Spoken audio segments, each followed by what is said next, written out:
Have you ever felt like your best is not enough? You're not the only one. A lot of business owners, even seasoned ones, get bouts of imposter syndrome. Today, I'm going to show you how to shut down those feelings and think differently.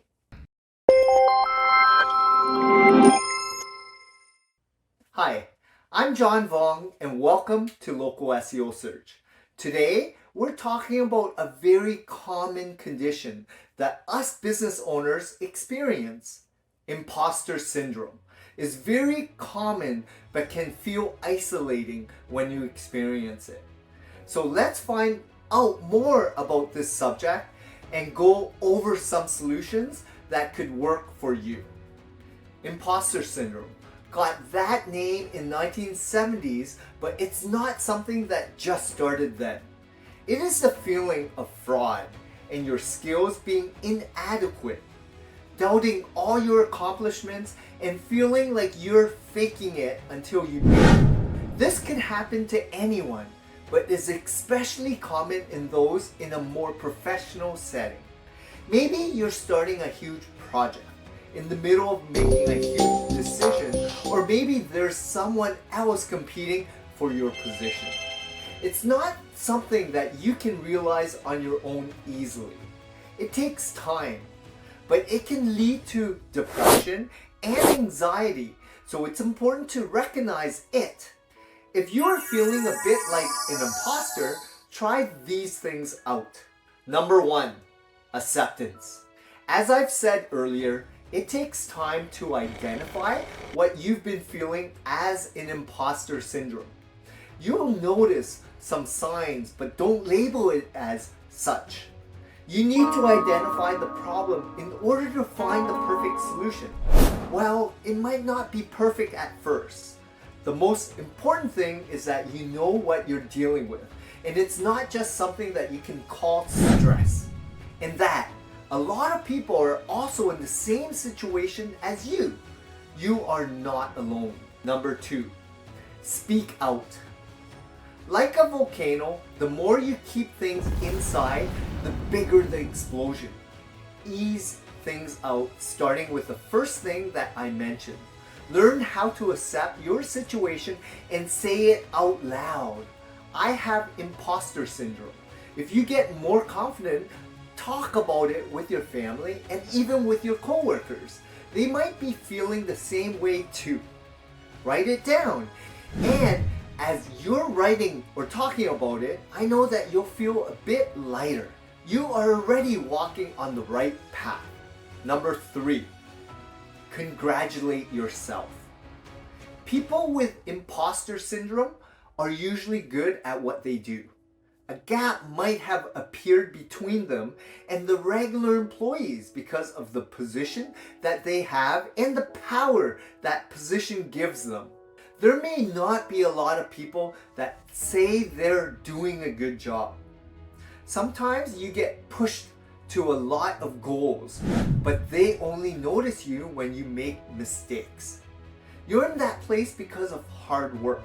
Pat yourself in the back and think of reasons why you deserve your current position. Sometimes our biggest enemies are ourselves.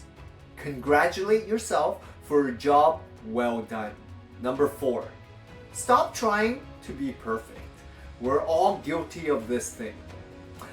These are some of the things that you can do better than others, and that's good. But there are times when we try to be amazing at every single thing. That's not possible.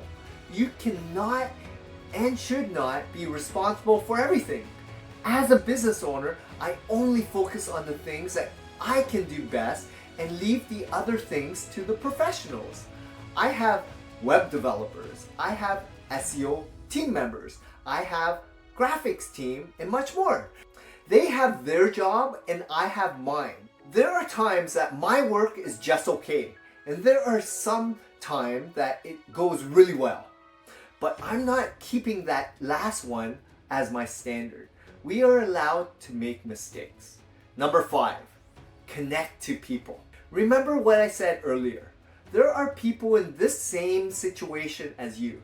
Maybe they are from the same company as you, maybe a mentor who knows a lot about the subject, or maybe your boss.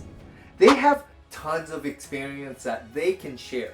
They will be able to give you the motivation that you need as well. Them validating your skills is a great way for you to accept the fact that you are good at your job and that you're not just lucky that the projects became successful or you're able to achieve some of your goals. Number 6, practice self-compassion. Don't be too hard on yourself. Having imposter syndrome with all its symptoms is not something that you can belittle. This will be on your shoulders alone. The fact that you're losing faith in yourself only makes it harder for you to continue doing your best. Deadlines aren't met.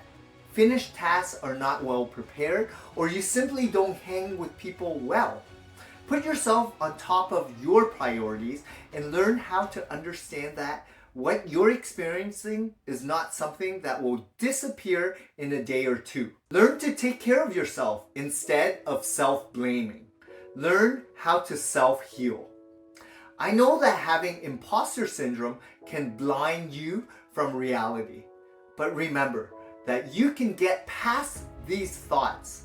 A lot of people have, and if it takes you months or even years, then so be it. Don't give it a deadline. Do a thing or two from this list and I'm certain that you'll feel way better. And then keep practicing these tips. Check out more of our videos by hitting the subscribe button right down below. Share this video with your friends who may be experiencing imposter syndrome and let's start a conversation.